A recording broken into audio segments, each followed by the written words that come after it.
Bound by Love. An advanced C1 level story of hope, heartbreak, and resilience in the face of injustice by Greg Salters. The morning sunlight spilled through the blinds, casting soft golden beams over the small kitchen table in Julia and Rachel's Austin apartment. There, in the stillness of the early hour, they sat across from each other, their fingers intertwined but their faces full of worry. Between them lay a single piece of paper, an official letter from their IVF clinic. The letter's words were heavy, final. They confirmed what Julia and Rachel had feared for weeks. Recent changes in Texas law made their dream of having a family even harder, maybe even impossible. As of last month, a personhood bill had been passed, recognizing embryos as human lives with rights of their own. Clinics were restricting access to in vitro fertilization procedures, and countless couples were now left wondering if their hopes would ever come true. Julia stared at the letter, her fingers trembling as she fought to keep her composure. In all their years together, Julia had always been the practical one, the one who planned and calculated. A high school science teacher, she approached most things in life with a meticulous mind and a level head. But today she felt stripped of that calm. Fear and frustration tangled in her chest, and as she read the words on the page again, it felt like the ground was slipping from under her feet. "What does this mean for us, Julia?" Rachel's voice was soft but full of worry. She reached across the table, placing her hand on top of Julia's, her thumb tracing gentle circles as if to ease some of the tension in Julia's grip.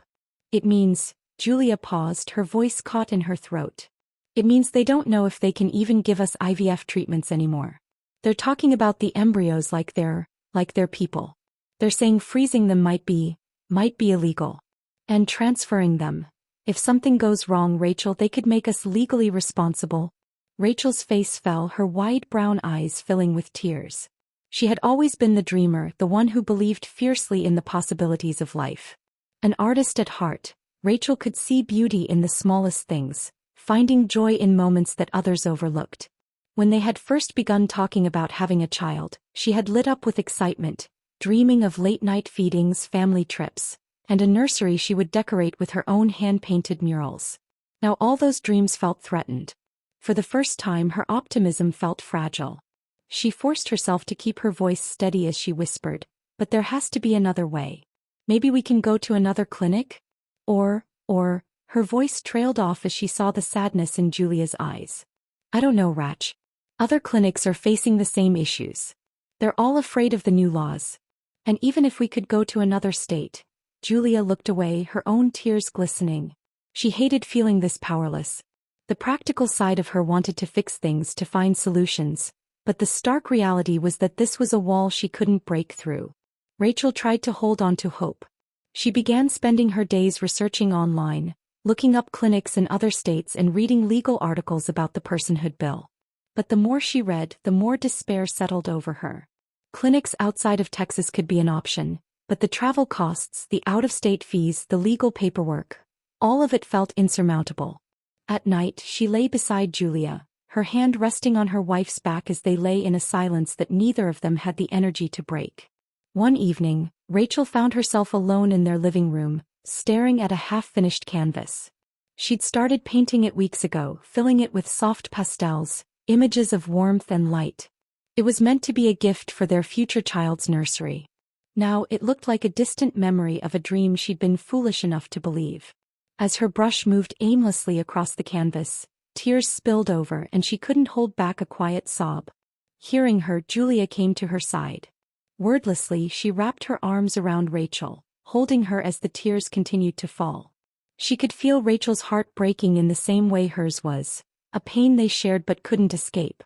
Maybe this is the universe telling us it's not meant to be," Rachel whispered, her voice barely audible. Julia tightened her hold, her own tears dampening Rachel's shoulder. "No, Rachel, it's not the universe. It's people who don't know what it's like to want something this badly. People who will never understand the love we have to give." Her voice cracked, but she fought to keep her resolve. "But we don't give up that easily. We're stronger than this." In the weeks that followed, they tried to hold on to that strength. They wrote letters to lawmakers, hoping their words might reach someone who cared. They connected with other couples facing the same battles, sharing their stories and supporting each other through the fear and uncertainty. The solidarity gave them comfort, but it couldn't change the law or bring them closer to their dream. One afternoon, in a last attempt to escape the mounting pressure, Julia suggested they drive out to the hill country. The spring sun was gentle, the wildflowers in bloom, and for a while they allowed themselves to forget everything.